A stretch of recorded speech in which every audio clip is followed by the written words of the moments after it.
Join me right now on Kumite TV is one Super Series featherweight prospect, George Mann. What's going on, George?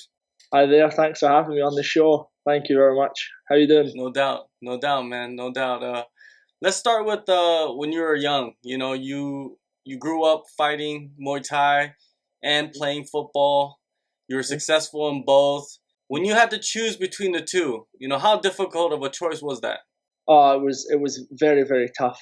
A lot of kids growing up, especially in the UK, the dream is to be a footballer. That's the ultimate dream. And to be honest, I was doing very well. I played at amateur league. I then played for the West of Scotland as well. It got to the stage that they were taking you out of school to go training, so it got pretty intense. It got to the stage where I had to decide, like you mentioned, because it was becoming very tough. Essentially, I was going from one training session at football to the next session at Muay Thai within the same night. So eventually, we realised that the harder the fights got and the harder the football got, one had to be chosen. And here I am. Muay Thai was the one. Essentially, it came down to what I enjoyed most and what I had most opportunity and chance at being successful at. And I'm glad I chose Muay Thai all the way. Are you still a fan of football? Do you follow the sport in Europe? I do actually, yeah. I follow it a lot. And to be honest, I actually play again just now. Basically, it's something that I do between fights just for a bit of fun. Obviously, it's dangerous injury wise, but between the long layoff from my last fight, got back into it, keep fit, keep the body moving as well as Muay Thai, and it just gave me another interest during a break. Yeah, you're originally from Scotland, but now you reside in Australia. What brought you all the way across the globe? Yeah, so it was an easy decision, to be honest. A lot of people would disagree that moving at a young age would be so easy, but for myself, it was a no-brainer. Essentially, I was contacted by a gentleman originally from the UK himself, Gavin Fuller. He owned one of the Muay Thai gyms here called Gav's Gym. To be honest, it's a smaller niche-based gym. Not many fighters, but they're very traditional. So I came here. Gav and Corey were the owners. They put me up. They looked after me. They ensured that I was comfortable throughout my stay. And to be honest, it was brilliant. After being with them for approximately a year, I had 12 fights with them, 11 wins. I did lose in the final of one of the tournaments where we fought three times in one night. Um, the reason that I decided to move on to Riddlers Gym, simply it's a full time facility, so they've got morning classes, afternoon, night classes. They've got 30 to 40 active fighters. They've got a trainer who's been around competing with high level opposition all of his life. So for me, I took a leap of faith, joined him, and here I am. So I've been in Australia now for about 3 years. So originally, when I decided to come here, I was 17 years old. I was doing what most would do at that age. I was living at home. I had a job. Was going to training at night. Wasn't taking it overly serious. But now that one championship are in the mix, it seems to have stepped up quite a lot. To be honest, it's essentially a full time job within itself. But certainly no regrets. I've been here 3 years now, and I'm loving every second of it. How much have you grown up in the last 3 years? For a kid, a teenager moving to Yeah. another country that you probably never been to, you probably don't know much about, you must have matured a lot. Yeah. To be honest, it was a learning curve, and although I had the support of Gavin Corey there was still a lot of life lessons that had to be learned. And believe it or not, I didn't know how to cook properly. I didn't know how to iron my own clothes. Thankfully, YouTube showed me the ways, and yeah, I met my lovely girlfriend one week into the country. So I'd been here about a week, met my girlfriend, and we're still together 3 years later. So she's been part of that journey with me as well. She's helped me along the way, and to be honest, Australia, Perth, now feels like home. It really, really does. But as an individual, I've grown massively, more than you could imagine. I think it's incredible. Well, it is incredible, man, because since then, since you moved over here, got to a new gym, you got signed by One Championship, you made your big debut last November against Smoking Jo Nattawat. It's Yep. a tough task, man, for a young kid to go out there and face one of the promotion's best fighters.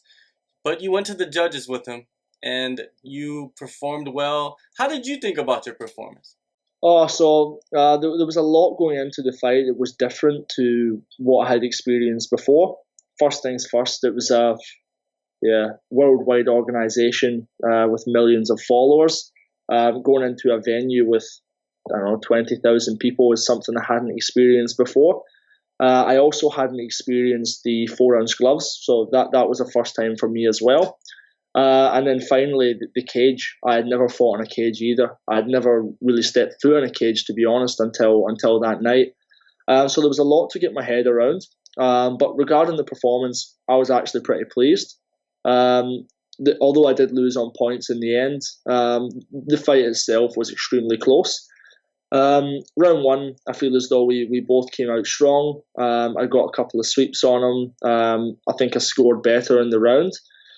Smoking Joe came out round two, same again, closer round, but definitely his. He got a sweep on me also, scored better throughout the fight. Round three was a tricky one, which to be honest went worldwide.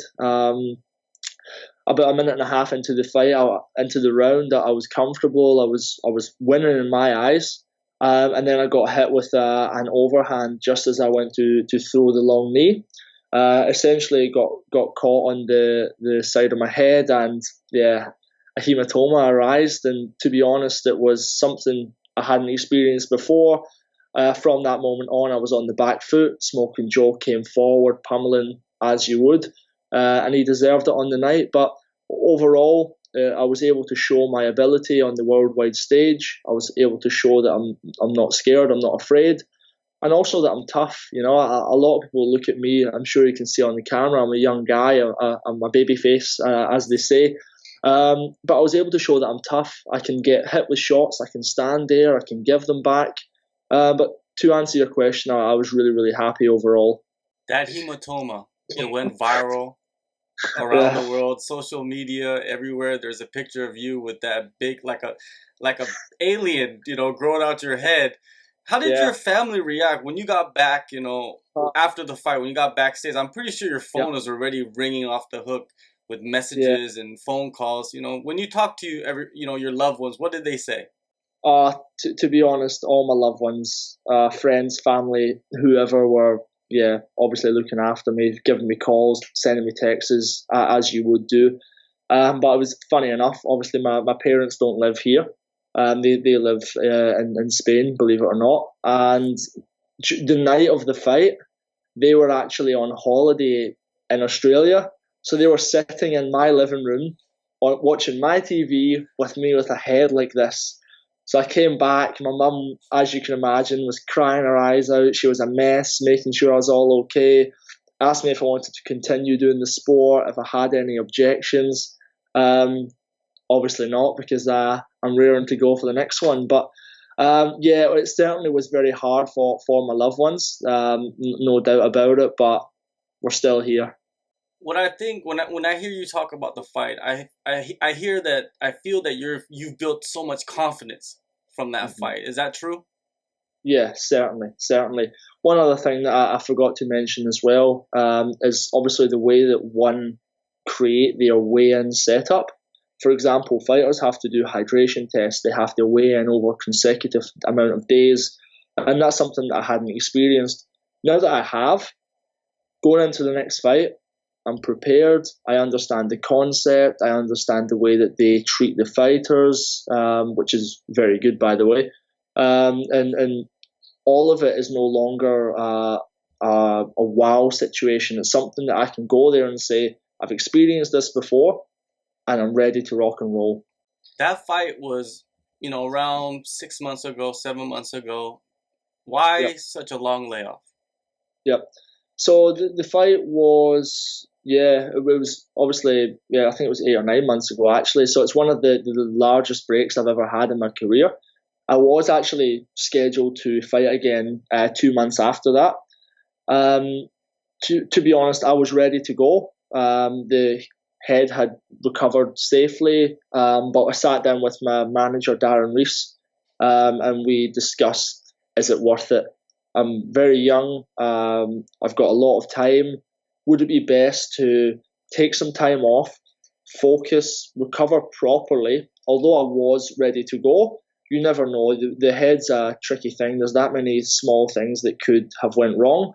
So we decided, have the extra layoff, let's wait, recover properly, hit the ground running with regards to training, learn from the last one. So we're approximately trying to fight again a couple of months after that. I went to America on holiday with my girlfriend. We had 3 weeks there. So I went away, ate as much food as I could, came back once again, back into training. And to be honest, it's just really been life that's been in the way. Enjoyed the holiday, work, building a house at the moment as well. Now that everything seems to be ticked off the list, 8, 9 months later, here I am. I'm raring, I'm ready to go, and I'm really, really looking forward to the next fight. Yeah, it seems like you have a good manager that it's looking out for your, Yeah, longevity instead of that quick, instant, I guess, cash or whatever you want to call it. exactly, exactly. Yeah, he's really, really looked after me. The long-term goal is something that's obviously very important to us. Me being a fighter, I wanted to get in there. I'm saying, oh, I want to fight, I want to fight, but I agree with his decision at the end of the day. It was a tough pill to swallow at the time, but I agree with him. I agree with the decision that was made. And although I've lost a couple of months of the fighting, I've still been training and I've been improving every day. Yeah, well, you're only 21 years old, so you got all the time in the world. Now you're going to KL on July Mm-hmm. 12th. You're facing Sorgraw. He's from the Yep, world famous yep, Petchyindee Academy. What are your yep. thoughts on him and his skill set? So once again, another tie, another world class opposition. It's someone that's featured on one twice previously. Both of those fights, he has fought kickboxing. I did actually have a glimpse of them on YouTube. Had a quick look. He's very skillful. He's fought the best. I mean, he's fought Sami Sana. He's fought Jordan Watson. He's fought Jimmy Vienet from France. He's literally been in the ring with the best athletes at the weight division. So I'm honoured that I can now be a name included amongst that list. Um, he's very skillful. He's got a lot of power as well. His right kick is incredibly fast, whether it's low body or head. He can throw it from anywhere, any angle. He's a very good all round fighter. If you hit him with speed, he'll hit you with speed back. It's going to be a really, really interesting fight. Myself, I don't know how it's going to go.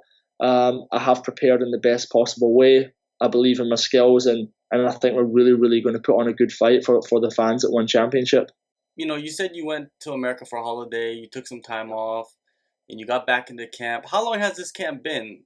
Has it been a long camp or a short camp? What's going on with the schedule Yeah. that you have? So we were unsure as to when exactly I would fight. So I was in America enjoying the holiday as you do, but every day I was still training, I was still running, I was able to go to a number of gyms there and meet a whole load of new people.